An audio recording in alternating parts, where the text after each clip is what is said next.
Saudara-saudari yang terkasih, kita jumpa lagi dalam Pelita Hati hari ini, Sabtu tanggal 23 Mei 2020, hari biasa dalam Pekan Paskah yang ke-6. Bersama saya Romo Thomas Suratno SC dari Paroki Cilandak, Jakarta Selatan, mendengar dan merenungkan Sabda Tuhan, yakni firman Tuhan yang tersurat di dalam Injil Yohanes bab atau pasal 16 ayat 23b sampai dengan ayat 28.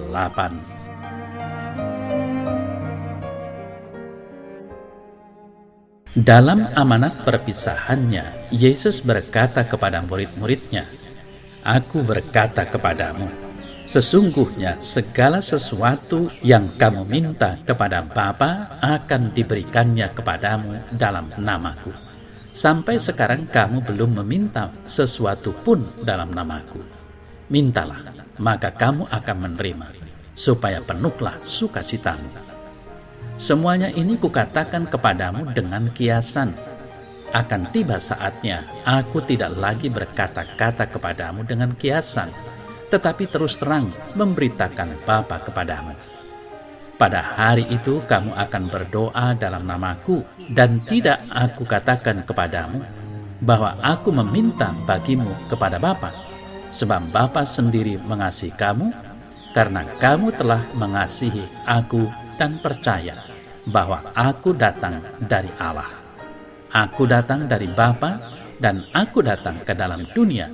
Aku meninggalkan dunia pula dan pergi kepada Bapa."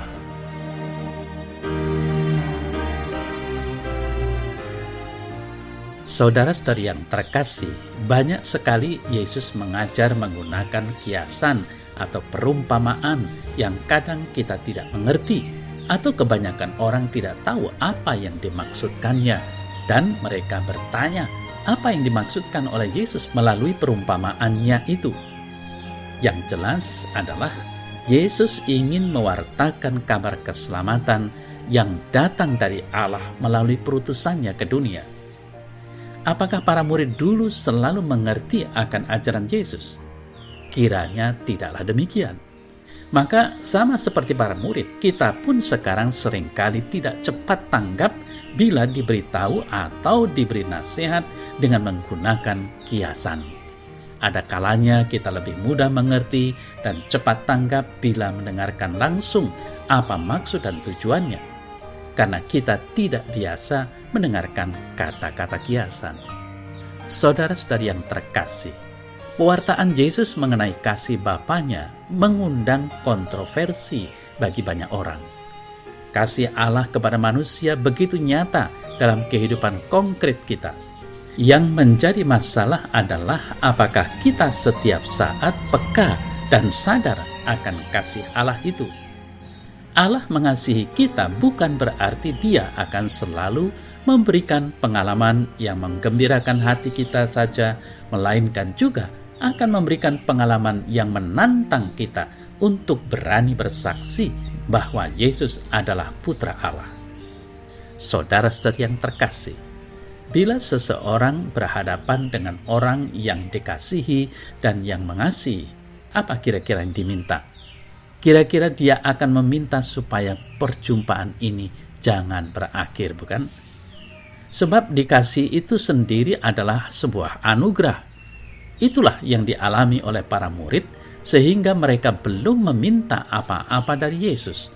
Baru ketika ada jarak dan ruang, para murid meminta agar kasihnya tetap tinggal, dan Yesus mengabulkan mereka dengan mengaruniakan Roh Kudus.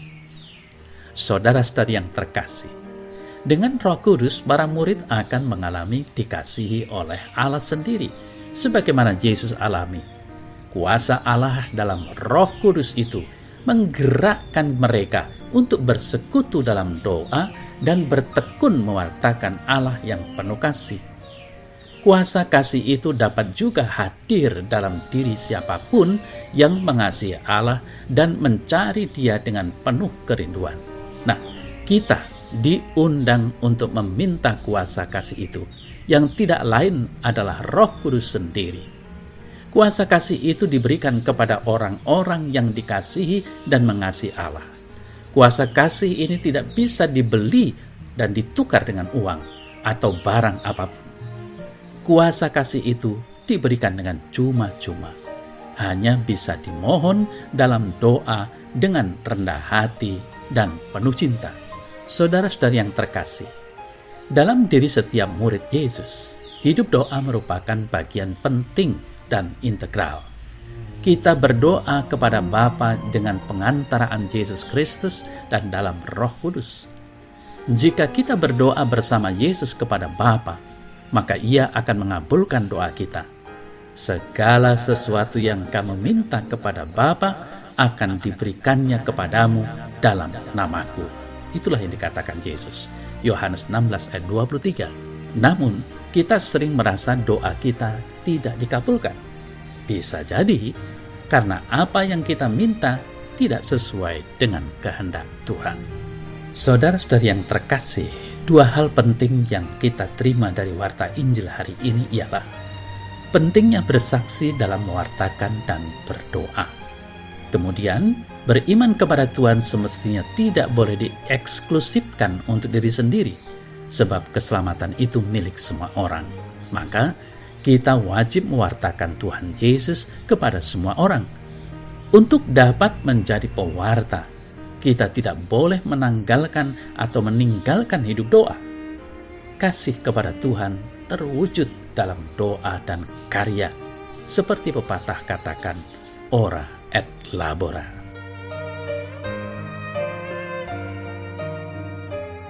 Ya Tuhan Yesus, semoga hanya nama-Mu saja yang aku puji dan muliakan dalam hidupku sehari-hari.